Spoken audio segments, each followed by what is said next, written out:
Hola, muy bienvenidos. Los temas que vamos a desarrollar hoy son las leyes del movimiento de Newton, las fuerzas aerodinámicas que actúan en un perfil aerodinámico, el concepto de fuerza aerodinámica y cómo se descomponen esa fuerza aerodinámica en resistencia y sustentación, y el concepto básico de sustentación. Las tres leyes de movimiento de Newton son: la primera, la del principio de inercia, que sostiene que todo cuerpo permanece en el estado de reposo o de movimiento uniforme en que se encuentra, a menos que sobre él intervenga una fuerza desequilibrante. El principio de masa es la segunda ley de Newton, en que se sostiene que la aceleración producida en un cuerpo es directamente proporcional a la intensidad de la fuerza aplicada e inversamente proporcional a la masa del cuerpo. Por lo tanto, la aceleración es fuerza dividido masa. Y por último, la tercera ley de Newton es la ley de acción y reacción,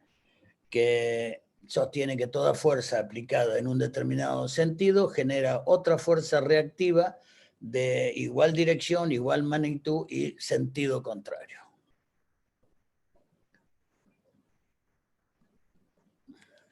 Las fuerzas que actúan en una condición estable de vuelo recto y a nivel en una aeronave son la de sustentación, que se representa por la L de lift,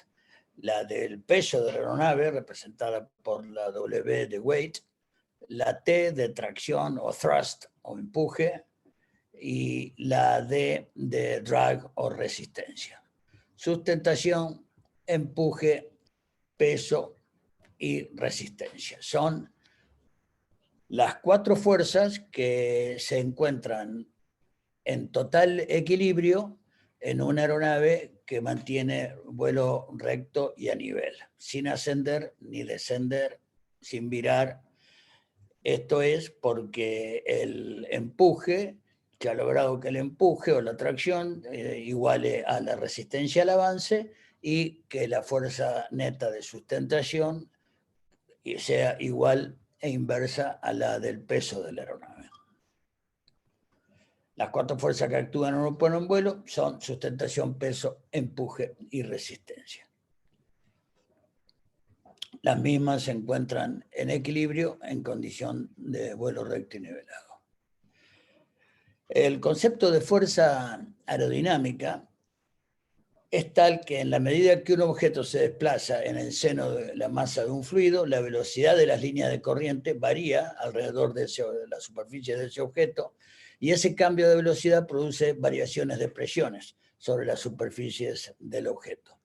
La fuerza resultante que actúa en el punto que representa el promedio de la superficie sobre el cuerpo dado determina la fuerza aerodinámica aplicada a ese objeto. En términos gráficos, si este perfil aerodinámico se desplazara de derecha a izquierda, como sabemos, el vector del viento relativo es la fuerza paralela a la trayectoria de igual intensidad, igual dirección, pero sentido opuesto, que, como sabemos, la diferencia angular entre el vector del viento relativo y la cuerda del perfil es lo que llamamos ángulo de ataque, y la fuerza aerodinámica, que sería la resultante de todas las fuerzas que actúan en el perfil, habitualmente perpendicular a la cuerda del ala, se descompone en la resistencia al avance, fundamentalmente en el caso del perfil, la resistencia inducida, y la sustentación. Este vector de la sustentación va a ser siempre transversal al horizonte o a la superficie terrestre, transversal al viento relativo o la trayectoria, y exactamente de magnitud idéntica a la del peso,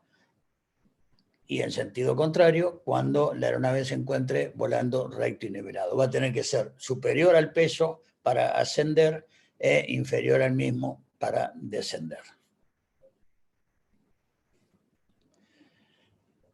Por lo tanto, la componente de la fuerza aerodinámica transversal al horizonte, paralelo al peso y que se opone a este en sentido opuesto, se denomina sustentación, como lo acabamos de ver. El desplazamiento de la trayectoria del perfil genera el viento relativo, el ángulo del viento relativo con la cuerda es el ángulo de ataque, el centro de presión, como vamos a ver más adelante, es el centro donde se encuentra el promedio, el resultante de toda la fuerza de presión sobre el perfil. Eso genera una fuerza aerodinámica, que es esa fuerza resultante sobre el centro de presión, y la descomposición de esa fuerza resultante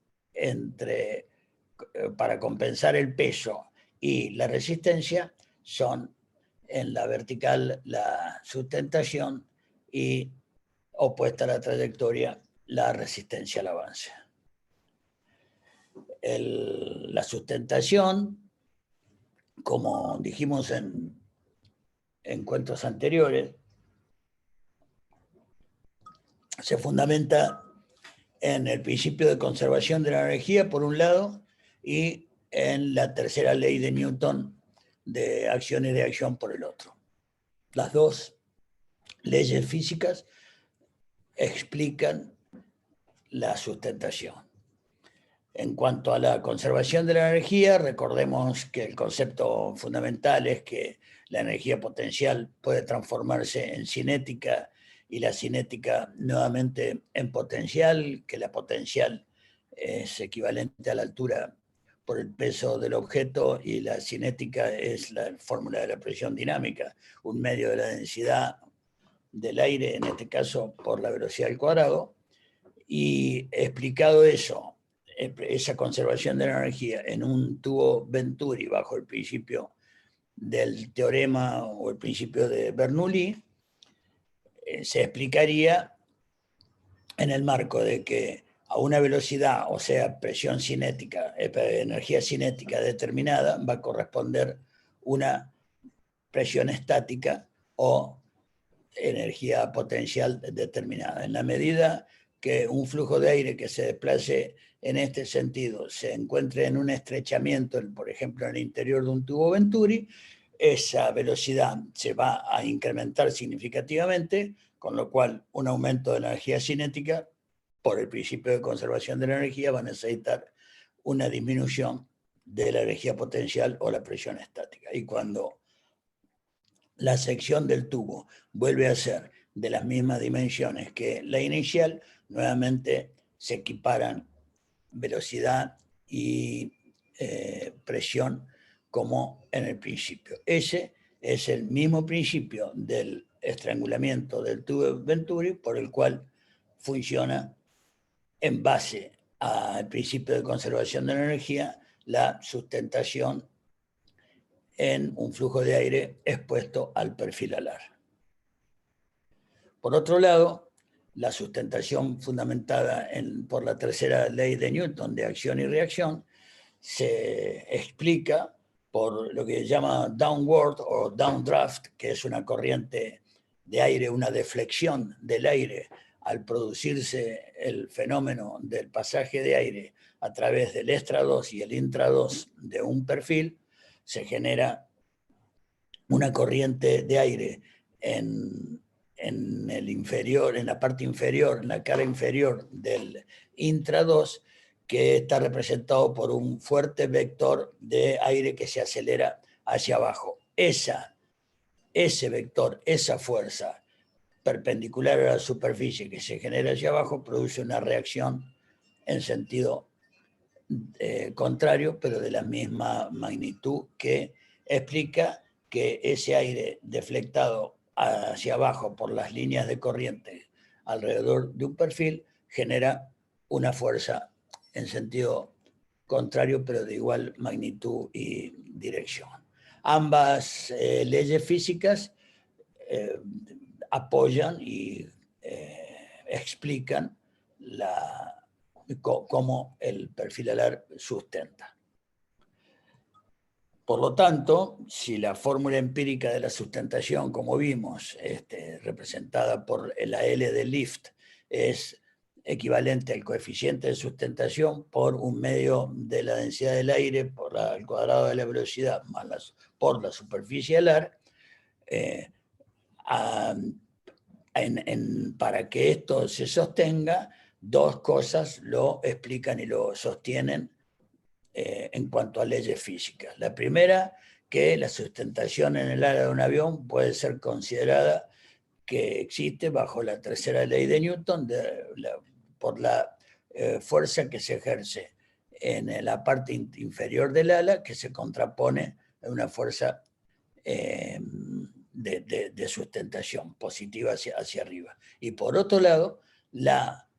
sustentación en la superficie del ala de una aeronave tiene que ser consistente con la ecuación o teorema de Bernoulli que explica el principio de conservación de la energía en los fluidos. Hasta aquí la explicación de los temas abordados. Gracias por todo y espero verlos en próximos encuentros.